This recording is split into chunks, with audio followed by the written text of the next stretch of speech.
Hello and welcome to The Hop, a marketing podcast. I'm your host, Matt Taylor Farrington, and the owner of Purple Bunny Marketing. And today I am joined by one of our content specialists, Martin, who works in our team. And we're going to talk about emails and open rates. So welcome to the podcast, Martin. Thanks for coming along. My pleasure. So the first thing we want to talk about today, and I mean, everyone talks about, getting the subject line just right, but what are the most important elements when it comes to an email subject line? All right. So with subject lines, right, most important element is that it must pose a question inside of the reader's mind, and it must imply that the answer is in the email. Yes. So the more interesting the question is, the more likely they are to open. Yep. And so the way I like to evaluate my subject lines and the way I would recommend you and everyone else to evaluate it as well is by looking at the subject line and asking yourself, does this pose an interesting question inside of the reader's mind, and will they want to know the answer to it? Yes. Yeah, I agree. And I think obviously, having the right subject line will definitely improve your ability to get someone to actually want to open your email and improve those open rates, correct? Yeah. So, and I mean, there's all sorts of things you can use now, tools to help with subject lines as well. When you've got AI tech, Yep. Obviously, again, we've spoken about AI before. You've got to make sure you read what it outputs. And, there's all sorts of prompts, and maybe down the line, Martin, we might work on developing maybe some tips and tricks for AI and how to get the best subject lines and things like that. Oh, easy. All right. So how can small business effectively segment their email lists to ensure their messages are relevant, which will then obviously help to improve open rates? All right. So the way you want to segment your email list is by analyzing your customers' behavior, Yes. depending on what they buy, or the way they reply to you. Yep. And then if you do that, you'll find that certain groups have certain things in common, Yes. and you may even find that don't need to segment at all. Yep. So yeah, just analyze your customers' behavior, understand their psychographics, what their dreams, desires, burning problems are, Yes. and tailor your messaging to that. Yeah, agreed. I think there's, we talked about it just before we jumped onto chat, but there's so much software now that you can use, whether it's MailChimp, Klaviyo, Yep. There's so many that you can utilize that give you that insight as to what articles they may have clicked on within a previous email. So that person is interested in that type of topic or whatever it may be. So, when you are segmenting your audience, you can be quite granular and make sure that your email is very targeted, which of course will basically skyrocket your open rates if you do that. Yeah. All right. So another one, because I get asked all the time, right? So many clients send me, what's the best time to send an email to get the best open rate? So what is the best time, Martin? And does timing actually play a role in open rates? All right. So I have a pretty specific take on the timing of when you send your emails, right? Yes. And it's that it doesn't really matter too much as long as your main audience is awake and is likely to check their inbox during that time. Yes. And also, as long as it's consistent. Right? Yes. So I don't know if you've heard of this experiment. It's called the Pavlov's experiment. No.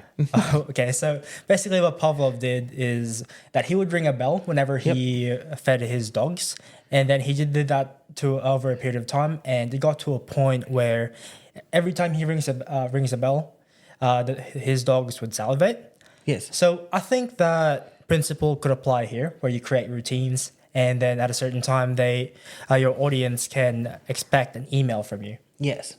Yeah, I think email marketing, there's couple of different ways you can approach it. Obviously, for clients who are just doing, entering into this, you really do need to build a strategy around your email. You don't just want to be dropping one email here and there when sales are skinny. You really want to have a consistent message going out, whether it is, a monthly newsletter. You've at least created a sequence there that people can expect, okay, around this time of the month, I'm going to get a monthly newsletter. Or potentially, if you are selling products, you might be dropping a weekly email. You may be dropping a daily email, and and going back to timing in the day, you know, the week, all that sort of stuff. Like you said, I mean, you got to talk to your demographic. You've got to talk to your audience. It's important, you know. If I'm selling a game, for example, to gamers, I'm probably going to drop that email later in the evening when they're likely to be online and looking, you know, versus if I'm selling something to, you know, mums who are looking to buy, I'm probably going to drop that email earlier in the morning when they're first getting out of bed, having their morning coffee and scrolling their phone. They're probably going to potentially open and read the email while they've got no distractions from the kids, you know, and doing all those things. Yeah. So, you know, it really does come down to who are you trying to talk to and making sure that you're dropping it at the right time. Yep. So, all right. So how can we personalize email campaigns beyond just "Hi Martin" in the email? How can we personalize them further? All right. So the way you personalize it beyond just putting in their names in your subject lines is by actually making your offer and your emails closely related to your customer's personal situation. Yes. So you got to think about how well does your offer solve their burning problem or fulfill their desire. Yes. You don't just want to go, "Hey Matthew, did you Matthew in their subject lines?" Yeah, I think it's also important, you know, coming back to segmentation again. If you segment your database right, you could tailor your message to be, you know, someone may have bought a specific product, right? So, you know, me, I buy my Mac, you buy your Mac, we're both Apple people, but, you know, it might be that I bought a certain Mac. So those people get a certain email because they bought that product. Hey, you know, did you know about this advantage when you use this part of the software? Did you know about this? Yeah. Like, it's very tailored to me and it knows that I purchased this product. So the message, therefore, is more aligned to me, which is potentially going to make me want to open that email and read it. Yeah. So, all right, perfect. Now, final question. I'll let you out of the hot seat after that. Are there any specific tools or strategies that small businesses can use to attract and improve their open rates over time? All right. So there are plenty of email softwares out there. And I think that as long as you can use one, you can basically use all of them. Yes. It can be something as basic as MailChimp and Klaviyo. Those have pretty much everything you need to track your open rates and click-through rates. Yes. So, using those softwares, you can basically test your email subject lines and your email content. And yes. Yeah, they have, most of them these days now have built-in tools that will tell you a rating or a score or a ranking or whether it's going to perform based on your open rate. Obviously, you know, we talked about it a little bit earlier in the podcast, but having AI help you with open rates. Like you could, with your subject line, to generate open rates. So you could actually, by theory, put your subject lines into ChatGPT or any of those softwares that you're using and help generate options for your subject lines that may improve your open rates, basically. Yeah, definitely. All right.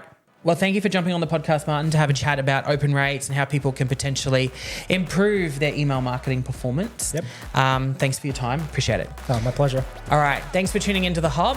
Make sure that you subscribe via the links below to stay up to date with all the latest marketing trends.